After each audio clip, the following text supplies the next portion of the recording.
A paddle court gives you one thing tennis never does: miss the ball, and the glass hands it back to you. That is the entire pitch for why the sport is supposed to be gentler on your body. And yet in a survey of amateur players in Chile published this year, 53.8% had been injured in the previous 6 months. So here's the question: if paddle is the racket sport built to be forgiving, why does it appear to break more of its players than tennis does? That 53.8% is not a fluke number from one small study. A systematic review pooling multiple paddle cohorts found injury prevalence ranging as high as 85.4% against 39 to 46% for tennis players covered in the same review. Paddle is the newer sport. It is still the one being sold on accessibility, on being kinder to your knees than tennis, and less punishing than squash. And on paper, right now, it is producing more injured amateurs, not fewer. That matters if you are one of the millions of people who picked up a racket in the last 2 years, thinking you were choosing the gentler option. The trail on how that happened runs through 3 separate pieces of evidence, and none of them look like a story about a dangerous sport on their own. If you want to see where they connect, stay with this one, because the second half is where it stops being about paddle and starts being about how the business of paddle actually works. Finding one. The injury numbers hold up wherever you look for them, and they keep pointing the same direction. The Chilean study surveyed 364 amateur players and was published in BMC, Sports Science, Medicine, and Rehabilitation earlier this year. Just over half had a paddle-related injury in the previous 6 months. A separate systematic review covering more than 2,000 players across several countries reported overall injury prevalence ranging from 40 to 95% depending on the study, with an incidence of roughly 3 injuries per 1,000 hours of training, similar in scale to the rate reported for tennis players. One body part keeps showing up as the most common site across nearly every study in the field: the elbow. Depending on the population, elbow injuries account for somewhere between 30 and 74% of everything reported. That is a genuinely wide range, and the researchers behind these papers say so themselves. There is still no single agreed definition of what counts as a paddle injury, which makes comparing study to study messier than the headline numbers suggest. But strip out the noise, and one pattern survives every version of the data. It is always the elbow. For comparison, that same review put squash injury prevalence at around 58%, still lower than paddle's high end, with the ankle as squash's most common site rather than the arm. Different sport, different joint, same underlying story. The body part that takes the repetitive load is the one that eventually gives out. Keep that figure in mind, because the reason the elbow keeps losing is a lot more specific than bad luck. Finding 2. The mechanism is not mysterious once you look at what paddle actually asks of a forearm.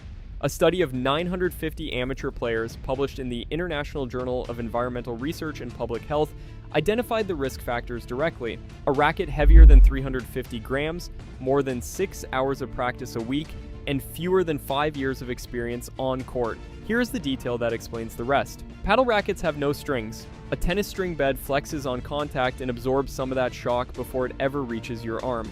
A paddle racket is a solid core, usually a hard EV, a foam built specifically to add power to the shot, and every single contact sends its vibration straight into the tendon instead of into a stretching string bed. Clinics that specialize in racket sports point to lateral epicondylitis, the same condition players call tennis elbow, as the single most common diagnosis they see coming out of paddle specifically. And this is the part almost everyone gets wrong. It is rarely one hard swing that causes it. It is the same eccentric contraction repeating hundreds of times in a session, week after week, with the tendon never quite finishing its repair before the next match books in. Have you actually had paddle elbow yourself? And if you have, how many sessions did you play through it before you finally admitted it wasn't going away on its own? Because that admission gap, the stretch between the first twinge and finally resting it, is exactly where the next finding starts to matter. Finding 3. This is where the injury data stops reading like a medical footnote and starts looking like a business model. The 2026 Global Paddle Report from Playtomic and Strategy and PwC puts the sport at 19.4 million players worldwide and 58,334 courts, with almost 8,000 new courts added in 2025 alone.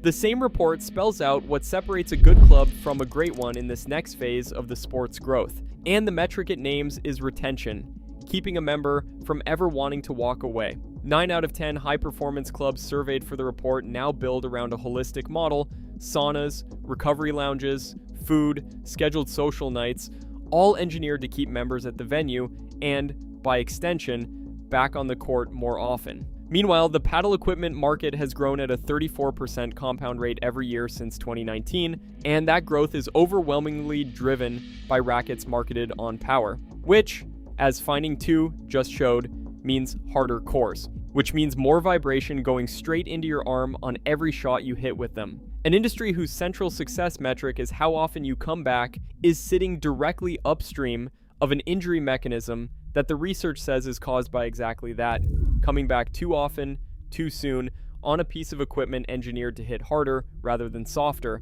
And this is the part that actually matters, so it is worth slowing down here. The honest answer to why paddle appears to injure so many amateurs is not that the sport is inherently more dangerous, hour for hour, than tennis. On a strict hours played basis, one estimate puts paddle's overall injury rate close to the tennis rate, and not dramatically above it. The real answer is about the shape of how new players ramp up, not the danger of any single session. The research is specific here, not vague.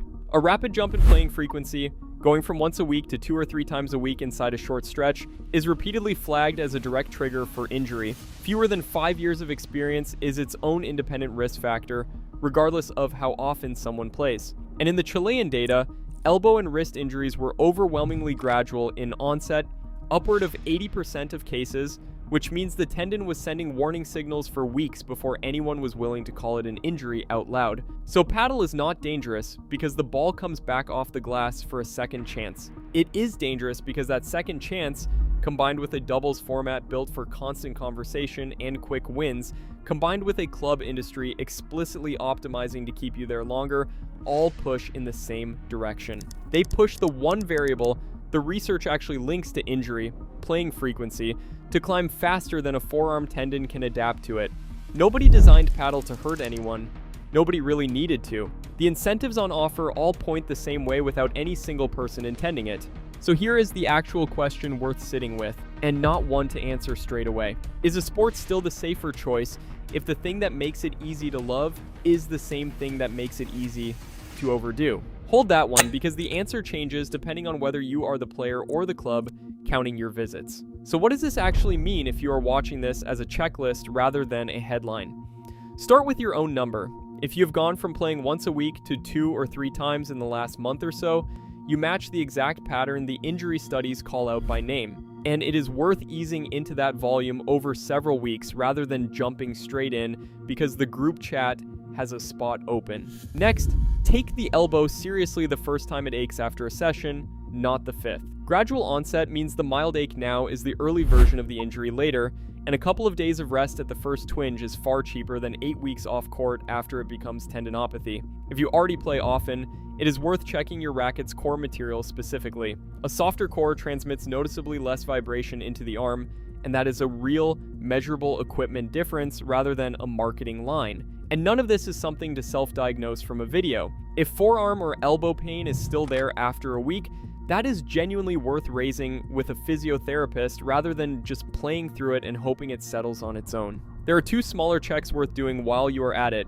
Racket weight over 350 grams showed up as its own risk factor in that study of 950 players. So, if you have been handed the heaviest demo racket in the club because it hits hardest, that is not automatically the right one for your arm. And if a coach has ever told you that your power is coming from your wrist and forearm rather than your legs and hips, that is worth fixing before it is worth ignoring. Poor technique loading the arm instead of the body is flagged in the literature as the single biggest technique-related cause of elbow injuries in this sport, ahead of almost everything else on this list. So the walls that make paddle forgiving are real. They do give the ball, and you, a second life on the point. What they do not do is give your tendons a second life across the season. The sport was never really lying about being easier to pick up. It just never mentioned that easier to pick up quietly means easier to overplay, and the injury data coming out of amateur paddle right now is what that gap looks like once somebody finally measured it. There is a video on this channel that goes through exactly what paddle costs a regular player across a full year,